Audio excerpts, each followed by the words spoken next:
Bueno, buenas tardes. Yo soy Gutiérrez Joaquín, yo soy médico especialista en medicina general y familiar, egresado acá en este hospital. Eh, Vengo a charlarles un poco y a hablarles, darles un pantallazo general de lo que es emergentología pediátrica. Eh, bueno, lo primero que quiero comentarles es que por ahí uno se imagina la emergentología como en la situación en la que llega el paciente crítico o en la que un paciente está grave y lo tenemos que estabilizar y vienen los especialistas a realizar la tarea de estabilización o el tratamiento inicial. Eh, y en realidad lo que yo traigo a preguntarnos es ¿dónde empieza la emergentología? Empieza cuando el paciente comienza con los síntomas, cuando llega la ambulancia, cuando los paramédicos lo valoran, cuando lo trasladan al servicio de emergencias, cuando determino que el paciente está grave, cuando lo empiezo a monitorizar. En realidad, la emergentología empieza con actividades como las que estamos realizando, cuando nos educamos y nos preparamos para actuar, para resolver alguna de estas situaciones. Bien, algunos puntos claves con respecto a la emergentología pediátrica. En emergencias, cerca de un tercio de las consultas son pediátricas, ¿sí? La anamnesis suele ser indirecta, con datos recabados por los padres, y los síntomas los solemos obtener a través de la observación. Esto porque pueden haber barreras comunicacionales o por la situación del paciente que no colabore para el examen clínico. Y el examen puede ser dificultoso, los métodos complementarios dolorosos y perjudiciales para el paciente. Las drogas se ajustan según el peso, lo mismo que el equipamiento tiene que ser adecuado al tamaño del paciente. Alrededor de el 15% de los pacientes que consultan terminan internados, ese es el porcentaje de internación global, y la sobrevida al paro respiratorio es del 75%, pero si ya llegamos al paro cardíaco, es de alrededor del 10%. De este 10% que sobrevive al paro, al alta tenemos una sobrevida del 25% en niños y del 17% en adolescentes. Algunos de los factores de peor pronóstico son pacientes menores de 3 años, el paro no presenciado y la asistolia como ritmo inicial. Con respecto a los motivos de consulta en emergencia pediátrica, podemos ver que las patologías infecciosas se llevan la gran mayoría de casos, siendo la fiebre el principal motivo de consulta, después infecciones respiratorias, infecciones virales, y ya descendiendo tenemos más síntomas gastrointestinales. Con respecto a los métodos complementarios, quería traer esto que me parece sumamente importante, que es el alto criterio que hay que tener a la hora de realizar estudios de imágenes. Siempre hay que preferir la ecografía, que es una herramienta de diagnóstico que tenemos ampliamente disponible y que es inocua. Y en cuanto a la tomografía computada, hay que tener en cuenta que de, eh, se hicieron algunos estudios que demuestran que el riesgo de cáncer fatal es de 1 en 2.000 en menos de 18 meses y de 1 en 5.000 en niños mayores. Y esto sin tener en cuenta el riesgo por la sedación que suele ser necesaria para realizar estos estudios. Ampliando un poco más, eh, el paciente pediátrico tiene una característica muy importante que nunca debo olvidar, que es que el descenso de la TA es un último signo de shock. Entonces, no tengo que esperar eh, la bajada de tensión para pensar en un shock, ¿sí? Si hago eso, estoy atrasando el tratamiento y empeorando el pronóstico. Entonces hay que tener en cuenta el shock compensado, que es el paciente que está en shock y tiene tensión arterial dentro de los límites normales, pero tiene otros signos de shock, ¿sí? Y el distrés respiratorio tengo que tratarlo de manera inmediata y agresiva. También que el paro cardíaco se da más frecuentemente por secundaria a falla respiratoria. Cuando estoy en una situación crítica, en una situación emergente, en una situación de emergencia, estresado, es muy difícil que mi mente esté calma para poder calcular dosis y saber de memoria o evocar de memoria tamaños de equipamiento a utilizar. Entonces, se pueden utilizar algunas herramientas para que este proceso me resulte más práctico. Se puede ordenar el material según edad o según tamaño de los pacientes, o se pueden utilizar elementos como la cinta de Breslow que tiene clasificado y tiene una escala en centímetros que la uso para medir el paciente y para clasificarlo eh, en un determinado tamaño, y cada una de esas clasificaciones de los colores me dice el tamaño del equipamiento a utilizar y la dosis de las drogas. Ahí les dejo un cuadrito con un resumen más o menos del tamaño de los elementos a utilizar según la talla del paciente en centímetros. Bien, con respecto a las habilidades, muchos pueden creer que en emergencia la habilidad más importante es el manejo de la vía aérea, el tratamiento de arritmias, pero en realidad la habilidad que más importa es la capacidad de realizar una valoración general del paciente, es decir, de saber de manera rápida y eficaz reconocer una situación crítica en un determinado paciente y poder actuar de manera inmediata. Con respecto, por lo que estuvimos hablando de la valoración del paciente, tenemos una herramienta bastante interesante que es el triángulo de evaluación pediátrica. Esto se realiza sin tocar al paciente, esto se realiza solo con el examen, solo con la vista. Y valoro tres cosas: la apariencia, el trabajo respiratorio y la circulación cutánea. Dentro de la apariencia veo el estado mental, el nivel de sensorio del paciente, el tono muscular y la postura. Dentro del trabajo respiratorio voy a prestar atención a la forma de respirar del paciente, la frecuencia respiratoria, al esfuerzo que realice, a la postura que tenga, a signos como retracciones, cabeceo, olfateo, aleteo, perdón, posición de olfateo, respiración paradojal o que esté colocado en posición de trípode. Em, y con respecto a la circulación cutánea, más que nada la coloración.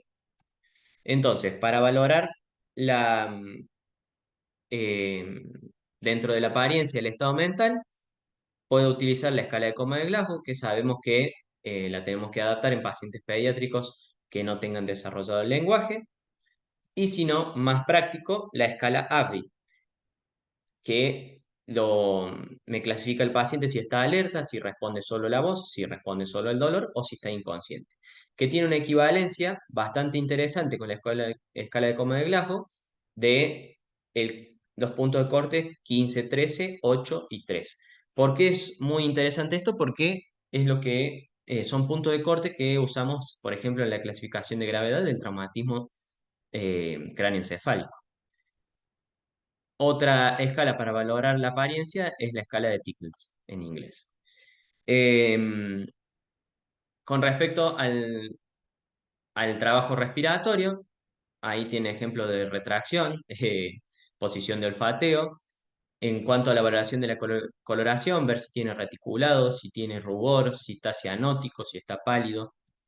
Y luego de la valoración con el triángulo de evaluación pediátrica, puedo hacer una presunción diagnóstica global, ¿sí? Por ejemplo, la falla cardiopulmonar me va a alterar las tres aristas del triángulo. Un shock hipotensivo me va a alterar la apariencia, puede llegar a estar alterado el trabajo respiratorio y me va a alterar la coloración de la piel. Y así, con las otras alteraciones, las otras combinaciones, puedo hacer mi diagnóstico. Ahora vamos al soporte vital básico. Y dentro de esto quería hablar específicamente de una situación que suele ser bastante estresante y bastante temida en el consultorio o en la guardia, que es la obstrucción de la vía aérea. Entonces, cuando un paciente viene con obstrucción de la vía aérea por un cuerpo extraño, Si está despierto y puede emitir sonido, lo que tengo que hacer es dejar al niño que se coloque en posición cómoda y alentarlo a que expulse el objeto con el esfuerzo de oxígeno.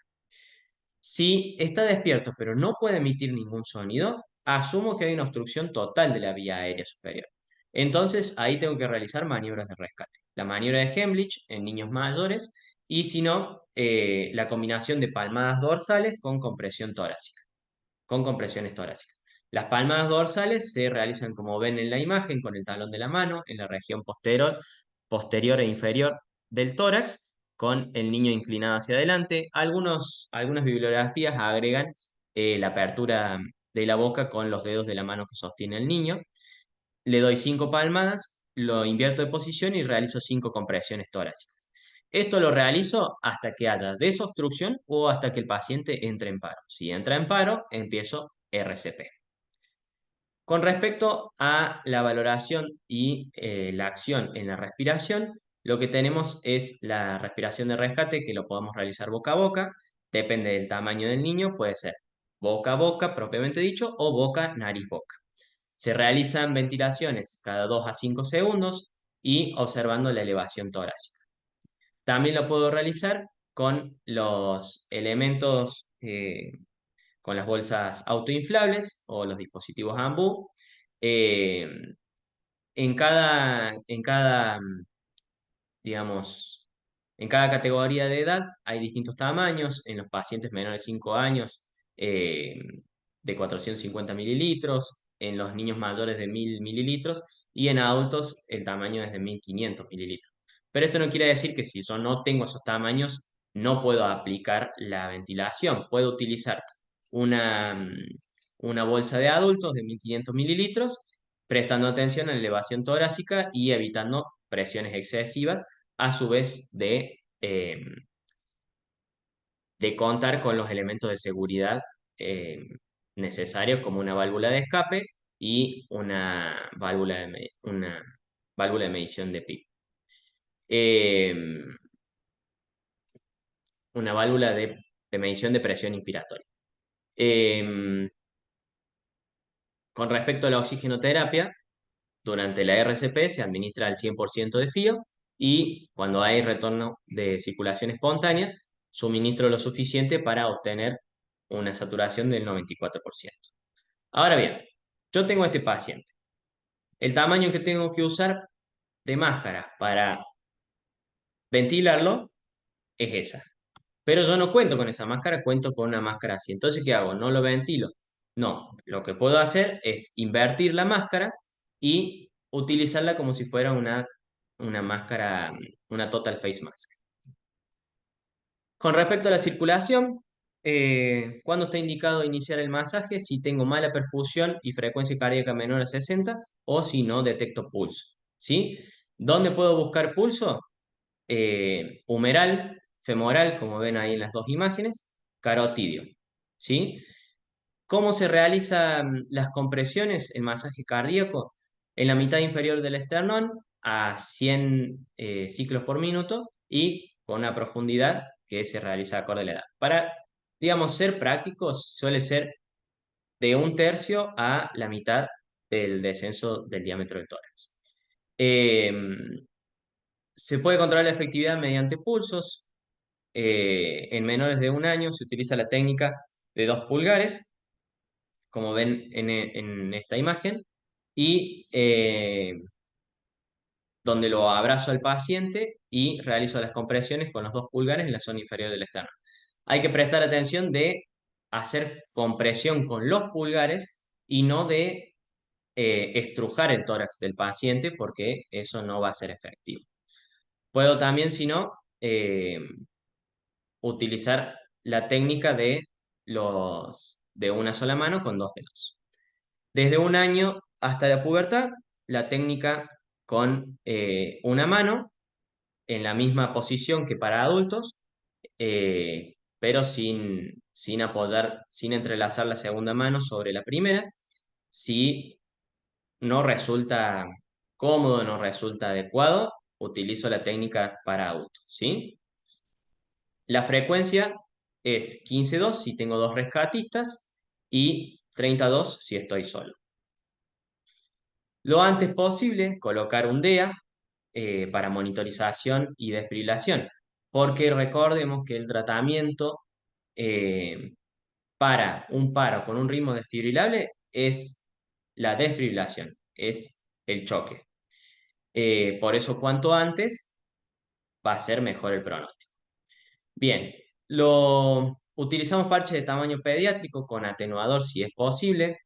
Eh, el tamaño de 4,5 centímetros en menores de 3 años, de 8 centímetros en niños mayores.